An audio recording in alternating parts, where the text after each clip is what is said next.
कपड़े धोने वाली बहू। शादी के पहले से ही विभा को कपड़े धोने का बड़ा शौक था। कभी नल के नीचे तो कभी तालाब के पास। अरे मेरी नीली वाली लुंगी नहीं दिख रही है। विभा की अम्मा, कहाँ रखी है लुंगी? अरे वो तो विभा ने परसों ही धोकर रखी थी आपकी अलमारी में, देखो वहीं होगी। वो ना मैंने आज धो दी, मुझे लगा कि गंदी हो गई होगी। अरे कैसे गंदी हो गई थी? उसे तो मैंने पहना भी नहीं। हे भगवान, इस लड़की के कपड़े धोने की आदत से परेशान हो गया हूँ मैं। जितना तो घर में राशन नहीं आता, उससे कहीं ज्यादा डिटर्जेंट पाउडर का खर्चा है। इसकी शादी करवा दो, शादी जाए अपने घर में ही करे काम, फिर चाहे घर के कपड़े धोने हो या पूरे गांव के। हाँ ठीक बोल रही हूँ, देखता हूँ मैं कोई लड़का। वो दिन भी आ जाता है जब विभा को देखने लड़के वाले आ जाते हैं। लड़की मुझे अच्छी लगी। होने वाली सास कहती है, बेटी अगर कुछ पूछना है तो पूछ लो। वैसे तो हमारी लड़की बहुत ही शर्मीली है, जो बोल दो वो मान लेती है, इसे क्या पूछना होगा। अरे कैसी बात कर रही हो माँ, मुझे इन लोगों के घर रहना है, सवाल तो कई है। हाँ हाँ बेटा, पूछ लो ना, क्या पूछना है। आप लोगों के घर कपड़े कौन धोता है? सास का मुंह बन जाता है।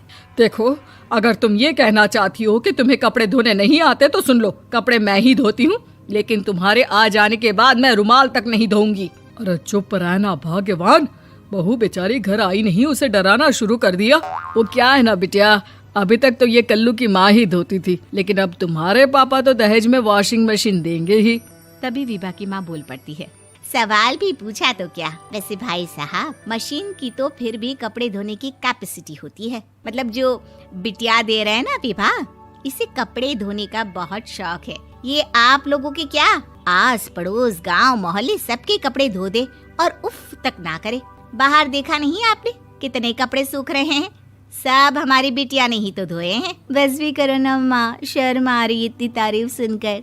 और तो और एक दाग निकाल कर दिखाओ तो मान जाऊं। हाँ अच्छा, माफ करना बेटा, मैंने गलत समझा।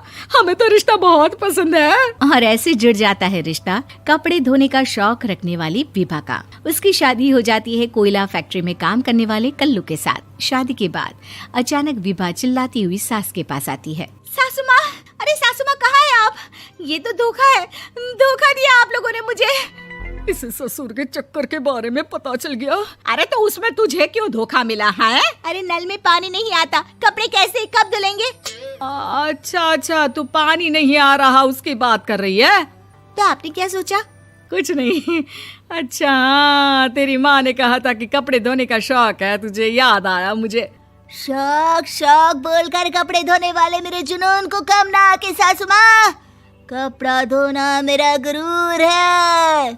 तभी पति भी वहाँ आ जाता है। अभी मैंने इसे सनी देओल की फिल्म दिखाई है, उसी के डायलॉग मार रही है माँ। अच्छा सुन, साफ साफ बता रही हूँ, पानी सुबह 4 से 6 और शाम को 10 से 12 आता है, समझी? विभा टाइमिंग सुनकर हैरान हो जाती है। ये क्या भूतों का मोहल्ला है?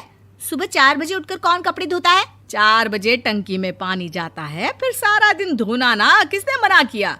अरे कैसी बात कर रही हैं? 200 लीटर की टंकी में कितने कपड़े धो लूंगी मैं? सुबह ही उठ जाऊंगी मैं। अब क्या था, विभा सुबह 4 से लेकर रात के 12 बजे तक कपड़े ही धोती रहती। एक रोज सास पड़ोस से निकलकर कहीं जा रही होती है कि साथ वाली कहती है, हाँ कल्लू की माँ, जरा ये बताओ कि 2 साड़ी है, 2 ब्लाउज और एक पेटीकोट और एक नाड़े वाला लंबा कच्छा। हाँ तो? अरे तो क्या, कितना लोगी धुलाई ये बताओ। धोबन दिख रहे हैं हम क्या? हमारे पति सरकारी नौकरी से अभी रिटायर हुए हैं और बेटा सुपरवाइजर है कोयला फैक्ट्री में। धोबन समझ रखा है हमें? हाय रे कल्लू की अम्मा, माफ कर दो, वो तो मोहल्ले में यही सब बता रहे थे कि तुमने बहू को कपड़ा धुलवाने के काम में लगा दिया है। सास को पड़ोसन की बात सुनकर गुस्सा आ जाता है। वो घर पहुंचती है जहां घर के बाहर ही इतने सारे कपड़े सूख रहे होते हैं जितने कि किसी धोबन के घर पर। अरे ओ कल्लू की दुल्हन, बाहर निकल। माँ जी यहीं आ जाओ, बाथरूम में चादर धो रहे हैं हम। अरे अभी हम धोते हैं, तुमको बाहर निकलो। ये आस पड़ोस वाले बोल रहे हैं कि हम बहू से कपड़े धुलवा कर उसे कपड़ा धोने वाली बना दिए हैं। अरे छोड़ो ना माँ जी, किन लोगों की बातों में आती हो? आस पास के लोगों का तो काम ही होता है कि वो किसी तरह सास बहू को लड़ा दे। बहू सारे घर के कपड़े धोती है, ये क्या कम है? बोलिए। सास को भी लग जाता है कि वो बहू का ये सनकीपन नहीं छुड़वा सकती, इससे अच्छा है कि खुद ही चुप हो जाए।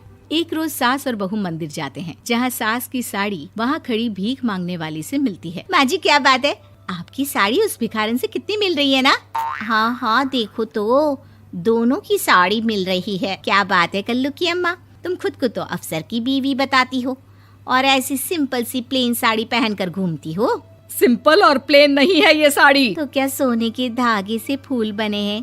कुछ भी सासू माँ, कुछ भी। हाँ बने थे इस साड़ी में सोने के धागे से फूल। मेरे पति लेकर आए थे मद्रास से स्पेशली मेरे लिए 10,000 की। ताहे भाई साहब इस भिखारन के लिए भी सेम टू सेम साड़ी लेकर आए होंगे 10,000 की। सास उस वक्त तो कुछ नहीं कहती, लेकिन बहू के साथ घर आती है और अलमारी से एल्बम निकाल कर लाती है। ये साड़ी देख रही है, ये वही साड़ी है जिसे मैंने अभी पहना था। इस साड़ी में ये जो चमकदार फूल दिख रहे हैं ना, ये सोने के धागों से काढ़े गए हैं। लेकिन तू लोकल वॉशिंग मशीन ब्रश से घिस घिस कर सारे फूलों को निकाल कर साड़ी प्लेन कर दी। मुझे माफ कर दीजिए सासू माँ। और तो और, जब मैंने तुझे तेरी गलती के लिए कुछ नहीं कहा, लेकिन तूने तो सबके सामने मेरा मजाक ही बना दिया। क्यों? बहू को समझ में आ जाता है कि अब से उसका कपड़े धोना बंद।